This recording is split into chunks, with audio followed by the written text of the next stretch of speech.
1771 рік. Москва.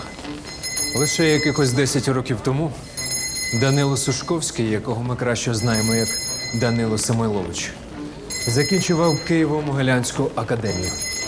А ось тепер доля привела його в самий епіцентр епідемії чуми. Він перший підданий Російської імперії і перший українець, який зробив медичне відкриття, здобувши цим світове визнання. Як саме це сталося?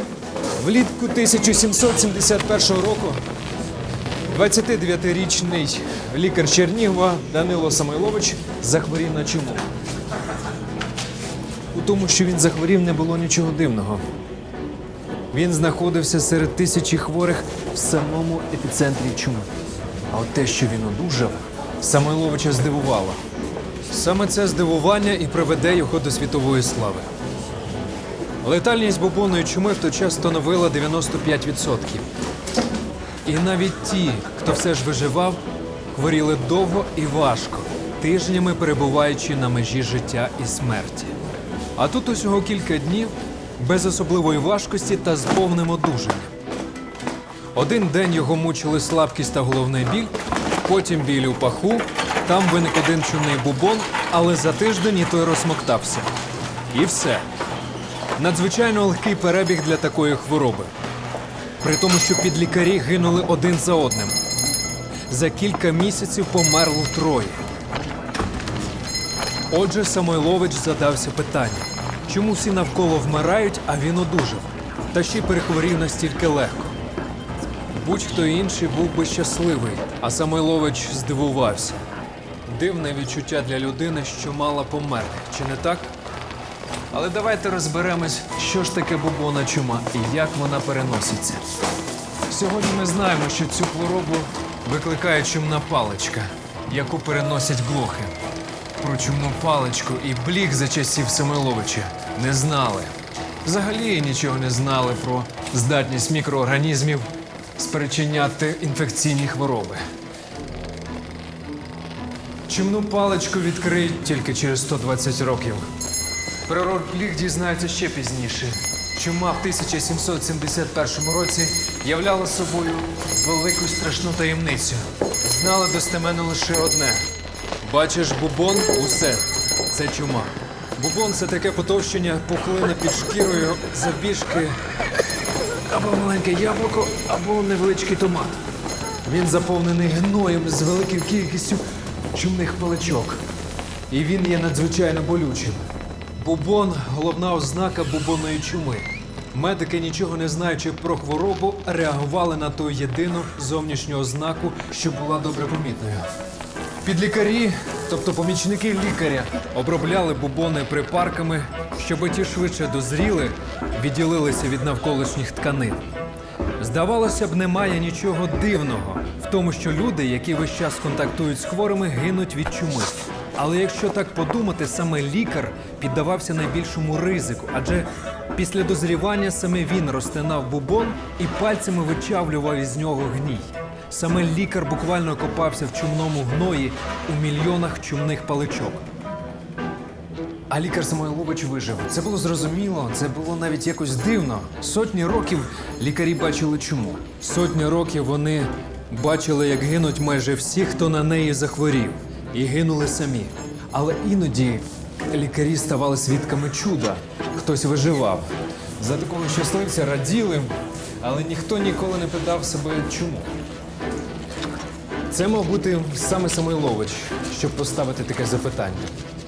Можливо, одужання Самойловича не було проявом якоїсь закономірності, а було чистою випадковістю. Самойлович не міг не врахувати й такої можливості. Чи існують інші випадки, які підтвердили, що його парадоксальне одужання є результатом якоїсь закономірності? Самойлович працював у чумній лікарні на 2000 ліжок, яку він сам створив і який сам добровільно оселився. Але епідемія охопила все місто, і хворих було дуже багато для однієї лікарні. Існувала й маленька лікарня, яку організував відставний бунтівник Петро Погорецький, той, який створив російську медичну термінологію. теж випускник Києво-Могилянської академії. Теж доброволець, який сам зголосився працювати в чумному місті. Самойлович пішов до нього. Виявилося, що з Погорецьким сталася така ж історія. Він захворів, але видужав. А от підлікарі Погорецького гинули один за іншим. Тепер було зрозуміло, що парадоксальне одужання – закономірність. Тут було про що подумати. Чому Самойлович знов і знов втрачав товаришів? Може, лікар весь час контактує з Ноєм, а отже і з його компонентами. І в такий спосіб поступово звикає до чумної отрути. Коли такий лікар стикається з повноцінною чумою, його організм, який вже звик до отрути, страждає менше. А підлікарі з гноєм не працюють.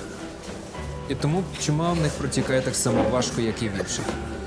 Це була ідея про можливість щеплення проти чуми. Більш того, клінічно обґрунтована ідея. До часів Едварда Дженнера з його першою у світі вакциною проти віспи, залишалося ще 20 років. Але існувала, хоча й не була дуже поширеною, процедура варіоляції. Дуже ризикований метод щеплення проти віспи. Віспа від латинського варіоліт, звідси й назва. На відміну від вакцини Дженнера, де вакцинація проводилася віспою корів, і тому була безпечною для людей. Варіоляція полягала в тому, щоб втирати в шкіру здорового віспяні струпи хворих, тобто прищеплювати справжню людську віспу. Не дивно, що після варіоляції люди часто насправді хворіли на віспу і вмирали. Самойлович побачив схожість. Виходить, що він, сам того не підозрюючи, несвідомо пройшов варіоляцію проти чуми. Те, що відкрив Самойлович вперше в історії людства, давало надію в безнадійній до того часу боротьбі з чумою. Ні, до вакцини проти чуми було ще досить далеко, але науково доведена можливість щеплення кардинально змінювала погляди на чуму. Тисячолітня епоха безжальних чумних пандемій, епоха чорної смерті, від якої не було порятунку, лишилася позаду назавжди. У минулому залишалися часи, коли чума вбивала третину всіх жителів світу. Попереду проглядало майбутнє, де чума стане рідкісною, навіть екзотичною хворобою. Цього мало. До Самойловича ідея варіоляції повністю замикалася на віспі. Тепер виявлялося, що щеплення можливе і проти іншої хвороби. А де дві хвороби, там і сотні. Доказ, що існує можливість послаблювати хвороби інші, ніж віспа, що можливо робити щеплення не тільки проти віспи, була подібна революційному шквалу, який тоді пронісся Європою. В Москві бунтівні настрої теж витали в повітрі, хоча до науки не мали ніякого відношення.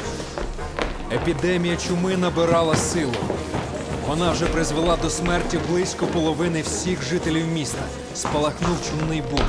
Розлючений натовп вбив архімандрита. Почалося полювання на всіх при владі, насамперед на лікарів. Це вже потім Самойлович стане європейською знаменитістю. 12 академій оберуть його почесним членом. А поки Самойловича ловили, гродяни й хотіли вбити.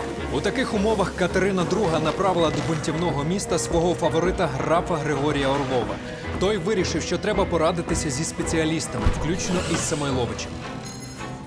У ті часи боротьба з епідеміями базувалася на 4 принципах. Карантин для тих, хто контактував із хворими, знищення заражених речей, заборона масових скупчень людей і ізоляція зараженої території від решти країни. Саме ці заходи, однак, виявилися неефективними і привели до бунту. Що з ними було не так? Ізоляція контактних. Карантин для тих, хто контактував з хворими, означав, що на 42 дні ізолювалися годувальники сімей. Досвід Самойловича показав, що людина, яка не захворіла за 16 діб, вже не захворіє. І він зумів переконати у цьому інших. Карантин скоротили з 42 діб до 16, але головне – людей в карантині почали годувати. Знищення заражених речей. Це означало, що цілі родини втрачали все, що накопичили за все своє життя. Спалювалося житло, одяг, меблі, побутові речі. Ніби цього мало, часто виявлялося, що спалювальні команди крали і перепродавали майно. А це ж були речі з чумних будинків. Це ще більше поширювало заразу. Самойлович запропонував нічого не знищувати, а вперше в історії дезінфікувати. Це було щось нечуване. Щоб переконати владу, Самойлович цілу добу сам проходив у продезінфікованому одязі чумного хворого. Тоді Орлов виділив для експерименту засуджених. Їх привели до будинку, усі жителі якого померли від чуми. Там засуджених змусили жити та ще й носити речі, які там залишилися. Речі, просочені чумним гноєм. Але перед тим і сам будинок, і речі обкурили спеціальним димом. Засуджені прожили в цьому будинку 15 діб і на 16-ту добу були випущені на свободу. Зовсім на свободу. Зі скасуванням вироку. Після цієї демонстрації будинки та речі хворих більше не знищувались. Заборона масових скупчень людей. Заборона масових скупчень людей означала, що ремісничі, майстерні та мануфактури були закриті, знову ж перекриваючи джерело доходів для жителів міста. Мало того, були закриті громадські лазні, а бруд сприяв поширенню зарази. Після втручання Самойловича для неконтактних роботу дозволили, а митися наказали всім вдома. Ізоляція міста означала, що були перекриті шляхи постачання продовольства, що зробило ціни захмарними. Тепер влада взяла на себе привіз до міста продуктів. Усі ці ідеї призвели до того, що бунт затих, епідемія до кінця року закінчилася, а чума остаточно зникла в середині 1772 року. Його наукову монографію видали в Парижі, потім у Лейпцигу і знову в Парижі. Її у французькому варіанті читали по всій Європі, у тому числі і на батьківщині автора. На цю книгу посилалася практично в кожній науковій медичній роботі впродовж наступних 50 років. Авторитет Самойловича в Європі досяг нечуваних висот. Самойлович не просто подолав велику епідемію чуми, але зробив її останньою. Чума 1771 року – остання велика епідемія чуми в Європі. І те, що вона стала останньою – заслуга Самойловича і тільки його. Що ж зробило Самойловича світовим науковим авторитетом? Одним із факторів, які виділяли його, була любов до своєї професії. Ну, цікаво йому було розбиратися з чумою. Але й це, напевно, не головне. Самойлович умів мислити не так, як інші. Умів ставити собі питання там, де інші взагалі ніяких питань не бачили. Напевно, це і зробило Самойловича першою зіркою, яка спалахнула на небосхилі вітчизняної науки.